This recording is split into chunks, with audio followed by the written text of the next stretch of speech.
तो पिछले टर्म पर हम लोग परवलय का अति परवलय का एक मानक समीकरण पढ़ लिए थे। ठीक है, तो ये पहले प्रकार का मानक समीकरण आपने पढ़ा है, उसका आलेख इस तरह का था। ठीक है, और समीकरण था x square upon A square minus Y square upon B square equal to 1। इस परवलय का अगर ये जो हमने कहा था इसको मेजर एक्सिस कहा गया था। ठीक, ये मेजर एक्सिस या ट्रांसवर्स एक्सिस, ये अनुप्रस्थ अक्ष, अनुप्रस्थ अक्ष इसका कौन सा है? इस अक्ष को अनुप्रस्थ अक्ष कहते हैं। ठीक है, और इसका समीकरण y इक्वल टू 0, अनुप्रस्थ अक्ष का समीकरण यहाँ पर y इक्वल टू 0। जो यहाँ पर ये वाला अक्ष है y अक्ष, y अक्ष जो था वो संयुग्मी अक्ष है। तो संयुग्मी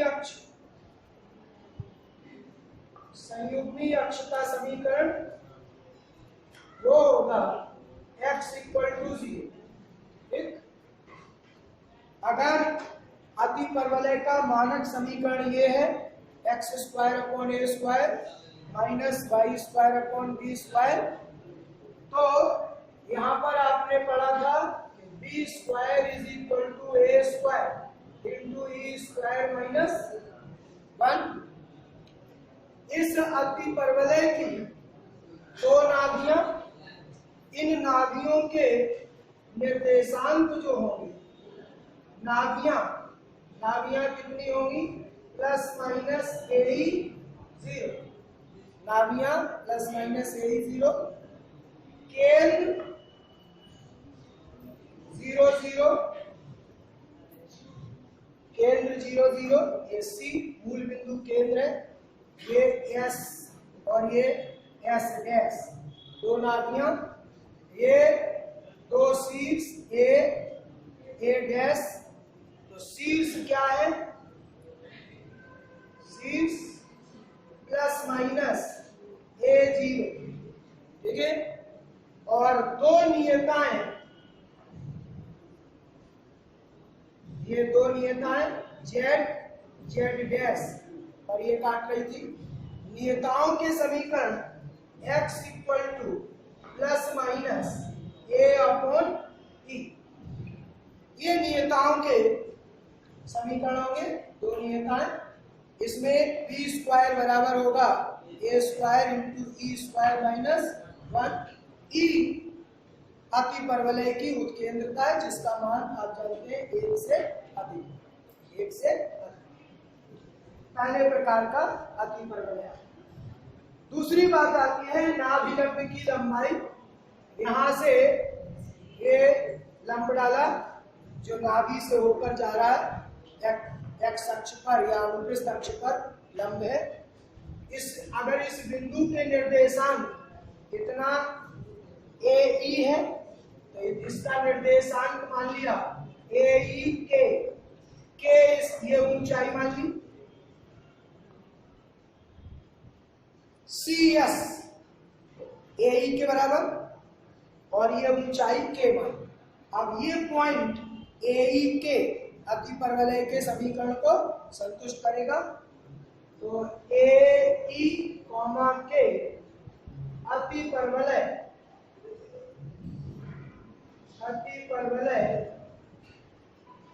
के समीकरण को संतुष्ट करेगा।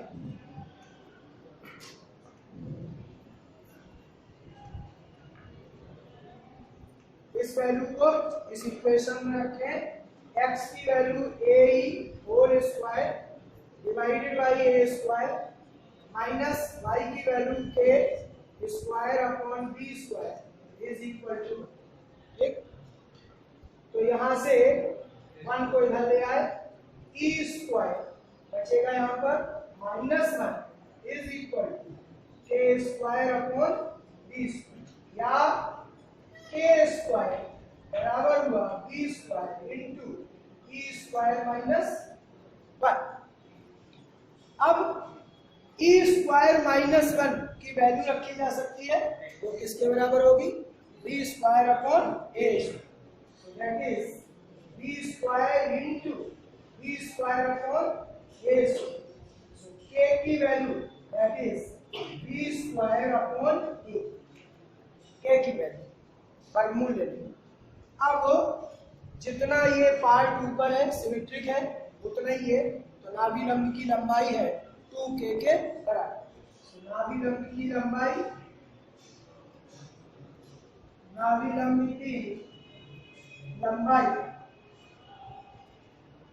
बराबर हुई 2k is equal to 2 into B square upon A. तो नाभि लंब की लंबाई होती है जैसा आपने एलिप्स में पढ़ा था 2b स्क्वायर अपॉन ए, यहाँ पर भी वही 2b स्क्वायर अपॉन ए। बस अंतर ये है पूरी उसमें कि वहाँ ई छोटा होता था 1 से, यहाँ ई छोटा बड़ा होगा किससे? 1 से। यहाँ पर ई जो है, और ये फॉर्मूला यहाँ पर ये बदला हुआ है, वहाँ b square equal to A square into 1 minus e square होता था, यहाँ b square equal to A square into B square minus 1। निर्देशांक वही, सब कुछ वही चल रहा है, नाभि लंब की लंबाई भी वही हुई 2b स्क्वायर अपॉन। यहाँ पर ये अनुप्रस्थ अक्ष की लंबाई को हम 2a मानते हैं, ये a से a डैश तक अनुप्रस्थ अक्ष की लंबाई, अनुप्रस्थ अक्ष की लंबाई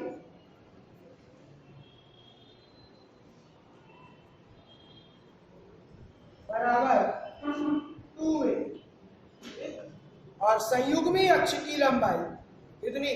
2p। संयुग्मी अक्ष की लंबाई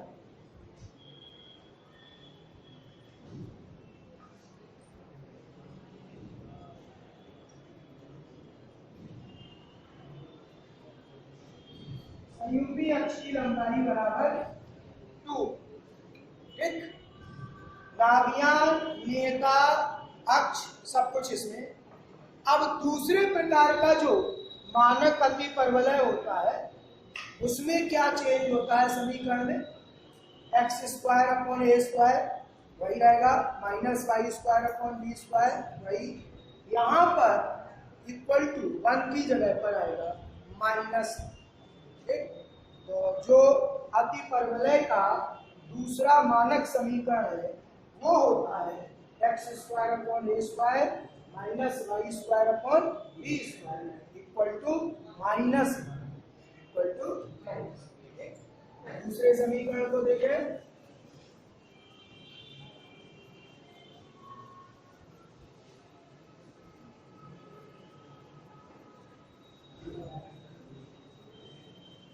अगर अति परवलय के दूसरे मानक समीकरण का आरेख खींचा जाए तो वो इस तरह का हो, ये एक इसकी नाभियां ये यहाँ यहाँ, ठीक है, ये दोनों नियताएं हो गई, और इसका समीकरण जो होगा इस अति परवलय का समीकरण x square upon A square minus Y square upon B square is equal to minus. इसमें आपने पहले वाले में पढ़ा कि बी स्क्वायर बराबर था ए स्क्वायर इंटू ई स्क्वायर माइनस 1। ठीक, यहां पर उलट जाएगा, ए स्क्वायर बराबर होगा बी स्क्वायर इंटू ई स्क्वायर माइनस, उसमें बी स्क्वायर बराबर ए स्क्वायर इंटू ई स्क्वायर माइनस 1 था, इसमें ए स्क्वायर इज इक्वल टू होगा बी स्क्वायर इंटू ई स्क्वायर माइनस 1। ठीक है, तो यहाँ पर अब अनुप्रस्थ अक्ष जो होगा अनुप्रस्थ अक्ष, ये अनुप्रस्थ अक्ष है y अक्ष, और y अक्ष का समीकरण x इक्वल टू 0। अनुप्रस्थ अक्ष की लंबाई, अनुप्रस्थ अक्ष की लंबाई यहां पर कितनी होगी, की लंबाई, अनुप्रस्थ अक्ष की लंबाई बराबर 2b, उलट गया b की जगह पर a की जगह पर, अनुप्रस्थ अक्ष की लंबाई 2b, ठीक है। संयुग्मी अक्ष की लंबाई, पहले संयुग्मी अक्ष का समीकरण, संयुग्मी अक्ष क्या होगा, वो x अक्ष है जिसका समीकरण y इक्वल टू 0, ठीक। संयुग्मी अक्ष की लंबाई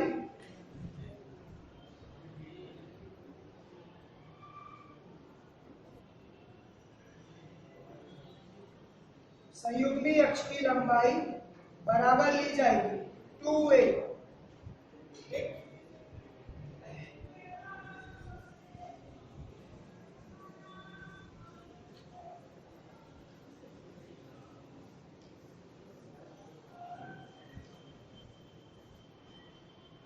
नाभियां क्या होंगी, नाभियां उधर था प्लस माइनस ए 0, यहां होंगी 0 प्लस माइनस बी ए की जगह पर बी, ठीक है। नियताएं क्या होंगी, नियताएं y इज इक्वल टू, इसमें था x इज इक्वल टू, इसमें y equal to, y equal to plus minus a upon E था, यहाँ क्या होगा b अपॉन ई, ये नियताएं होंगी, ठीक। संयुग्मी अक्ष, अनुप्रस्थ अक्ष, इनकी लंबाइयां आपने देखी, नाभियां हो गई, नियताएं हो गई। शीर्ष क्या होगा इसका, शीर्ष ये होंगे, ये लंबाई यहाँ पर b होगी, ठीक है। तो ये 0 प्लस माइनस b, ठीक। ये शीर्ष हो गया, ये नाभियां हो गई, ठीक है, नियताएं हो गई। ये इस तरह का ऐसा आरेख रहेगा, ठीक। दूसरे प्रकार का अतिपरवलय, ठीक। अब बात आती है कि अतिपरवलय का व्यापक समीकरण, जब नाभि दिया हो, नियता दी हो और उत्केंद्रता दी, ठीक। तो अगला पॉइंट आ रहा है और वो है अतिपरवलय का व्यापक समीकरण।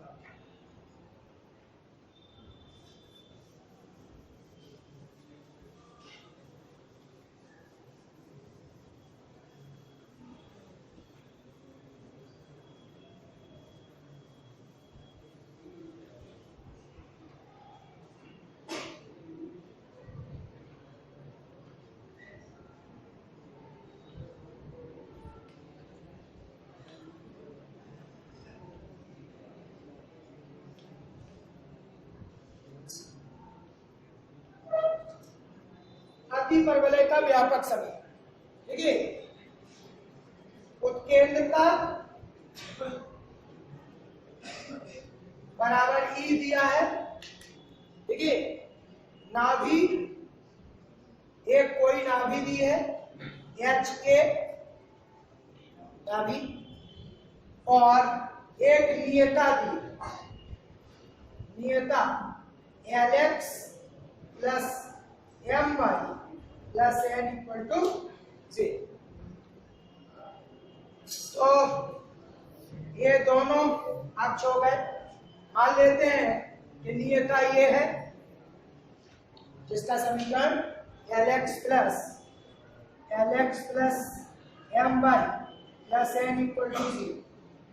ये मान लिया नाभि है, तो अतिपरवलय इस तरह से जाएगा, ये इस पर चर बिंदु P ले लिया, तो ये PS, ठीक, और नियता पर डाले गए लंब की लंबाई PM, ठीक है।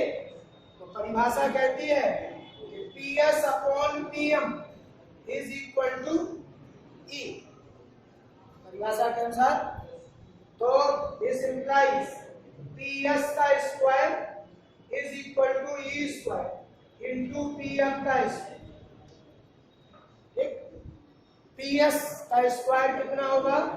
x माइनस चर बिंदु के निर्देशांक x y x minus h का होल स्क्वायर ना ये ना भी s है, s के निर्देशांक h के x माइनस h का whole square plus y minus k का whole square is equal to e square into PM डाले गए लंब की लंबाई x y बिंदु से इस रेखा पर लंब की लंबाई। तो पहले तो रेखा का लंब रूप लिया, so LX plus MY plus n divided by under root L square plus M square. और चूंकि x y बिंदु से ही लंब डाल रहे हैं इसलिए x की जगह पर x लिखना है, y की जगह पर y और PM का स्क्वायर सो स्क्वायर। तो ये जो समीकरण आ गया, अब ये समीकरण को आगे आप जब इसको हल करेंगे, ठीक, सारी वैल्यूज दी रहेंगी, ई दिया रहेगा, एच के दिया रहेगा, नियता दी रहेगी, ठीक है। तो तब इसको आगे हल किया जा सकता है। तो ये परवलय उसका अति परवलय का मान के व्यापक समीकरण, अति परवलय का व्यापक समीकरण, ठीक, जैसा आप दीर्घवृत्त के लिए निकालते थे उसी तरीके से अति परवलय का व्यापक समीकरण होगा x माइनस h का whole square plus y minus k का whole square is equal to e square bracket में lx plus my plus n whole divided by under root l square plus m square का whole square. ये था अति परवलय का व्यापक समीकरण। आगे की बात है इसमें अति परवलय का प्राचलिक समीकरण। अगली हेडिंग है अति परवलय का प्राचलिक समीकरण।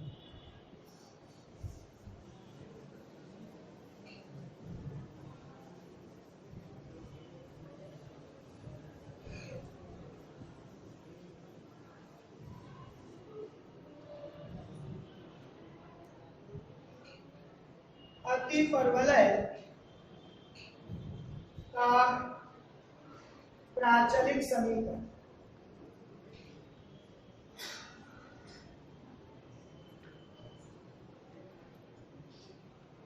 तो आपने दीर्घवृत्त का प्राचलिक समीकरण पढ़ा, x बराबर a cos थीटा था, y बराबर b sin थीटा। ठीक, याद करो, आपको दीर्घवृत्त का प्राचलिक समीकरण बताया गया था a cos theta b sin theta, जहां पर थीटा को माना था उत्केंद्र कोण, उत्केंद्र कोण सहायक वृत्त खींच करके, वो आपने देखा था, ठीक है।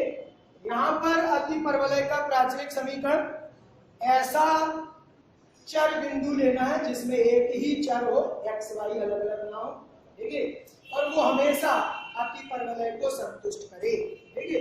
तो देखो अति परवलय का समीकरण जो हम लोग लेते हैं मानक समीकरण ये है। अब इसके लिए अगर आप प्राचलिक समीकरण लिखें, ठीक, तो आप प्राचलिक समीकरण तो ये कितना है, x की वैल्यू a sec थीटा और y की वैल्यू b tan थीटा। ध्यान दीजिए,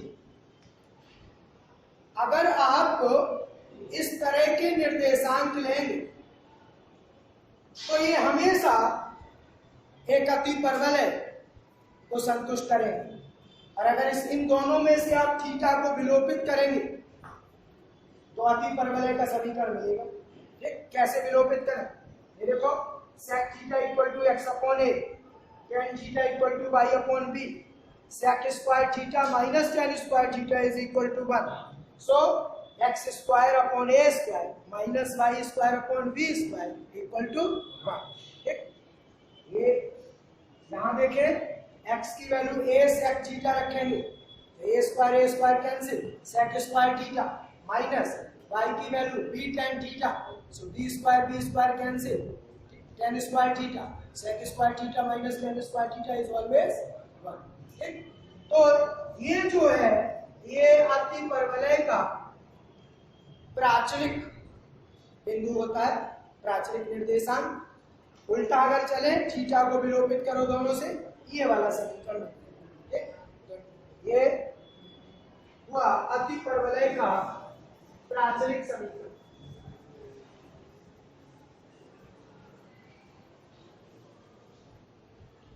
अब देखें, प्राचलिक समीकरण की बात हो गई।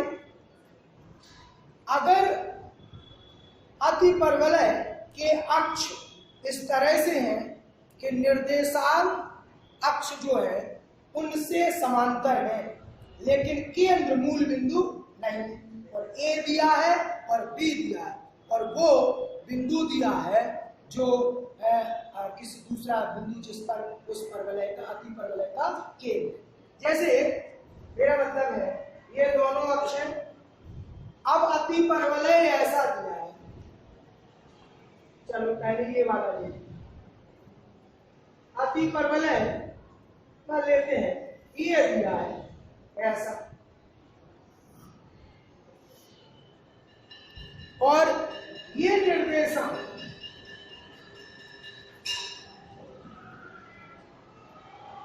इस बार केंद्र का निर्देशांक 0 0 नहीं है, और क्या है एच के निर्देशांक है। दीर्घ उसकी अनुप्रस्थ अक्ष की लंबाई 2a है, ठीक है, और संयुग्मी अक्ष की लंबाई 2b है, और ये इस तरह का जो अति परवलय था उसी के उसमें, तो इसका समीकरण क्या होगा, x माइनस h का whole square upon a square minus y minus a का whole square upon b square is equal to, actual में ये अक्षों के रूपांतरण से मिला है।